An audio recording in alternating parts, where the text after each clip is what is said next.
Problemado sa pag-ibig, pamilya, o nahihirapang hanapin ang sarili? Huwag mag-atubili dahil may nakikinig sa'yo. Love Me, Kathy G. This love letter is from Kate. Dear Kathy G, meron talaga mga tao na dumarating sa buhay natin hindi para manatili, kundi para subukin kung hanggang saan ang kaya nating ibigay at kung paano tayo bumangon kapag nasaktan. Ako nga pala si Kate, 23 years old, isang graduating student na patuloy na lumalaban sa buhay.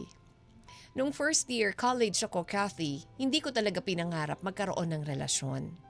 Sa murang edad kasi, nasaksihan ko kung paano kami iniwan ng sarili kong ama. Doon nagsimula ang takot ko. Takot na magtiwala, takot na iwan, at higit sa lahat, takot na masaktan. Kaya nasabi ko sa sarili ko noon, hindi ko kailangan ng lalaki sa buhay ko. Naging man-hater ako, Kathy. Sa isip ko, pare-pareho lang sila. Iiwan ka rin sa huli. Hanggang sa dumating si Carlo. Sa una, deadma lang ako sa mga pagpaparamdam niya. Kahit obvious na dumidiskarte na siya sa akin, Kathy. Pinipili kong huwag pansinin. Para sa akin, kaibigan lang siya. Pero hindi siya sumuko. Umamin siya sa akin at sinabi niyang nagugustuhan niya na ako dahil sa pagiging sweet ko sa mga taong nasa paligid ko. Unti-unti, nasanay ako sa presensya niya, Kathy. Sa araw-araw na pag-uusap namin, hindi ko namamalayan na nagiging importante na siya sa akin. Hanggang sa nagkaroon kami ng mutual understanding, hindi ko maitatanggi, Kathy, nagugustuhan ko na rin siya. Lalo na sa paraan ng pag-iisip niya. Matured, may direction sa buhay at punong-puno ng pangarap. 5 taon ang tanda niya sa akin, kaya siguro ganun siya kaseryoso sa buhay, Kathy.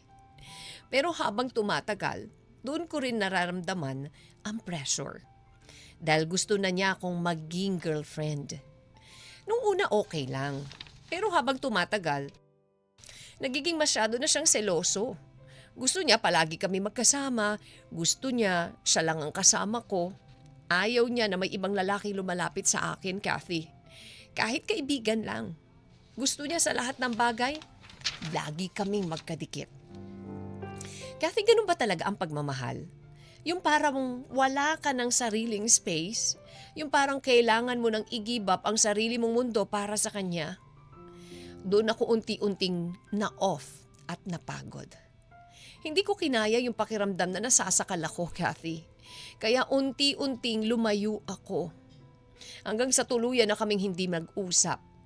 Pero Kathy, hindi doon natapos ang lahat. Nalaman ko na kinakamusta niya pala ako sa best friend ko, si Iza. Hindi sinabi ni Iza sa akin na madalas na pala silang mag-usap, Kathy. Hanggang sa isang araw, nakita ko sila sa hallway ng school, magkayakap, masaya, at sweet. Parang walang nangyaring sa amin. Doon ko napagtanto ang lahat, Kathy. Habang ako unti-unting lumalayo para huminga, siya naman lumalapit sa taong mas madaling mahalin. Sa taong hindi natatakot tulad ko na taong easy to get. Masakit, Kathy. Hindi lang dahil sa kanya, kundi dahil sa best friend ko pa. Ang pinagsisisihan ko lang, pinakilala ko siya agad sa pamilya ko at mga kaibigan ko bilang boyfriend ko, Kathy. Sana pala hindi muna. Sana pala mas kinilala ko muna siya. Sana pala hindi ako nagmadaling magtiwala.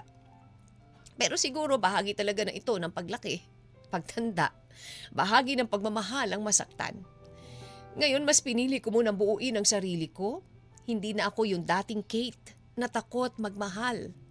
Pero hindi rin ako yung dating Kate na basta-basta nagtitiwala. Mas naging matatag ako, Kathy. Mas naging maingat.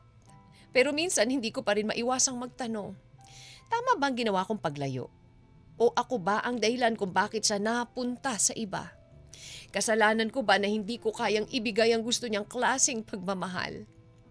Maliban na piliin ko muna ang sarili ko kesa sa relasyon na hindi ko naman kayang panintigan. At higit sa lahat, paano ka muling magtitiwala kung dalawang taong pinagkakatiwalaan mo ang sabay na sumira nito? Hanggang dito na lamang po. Nagmamahal, Kate. Love Me, Kathy G.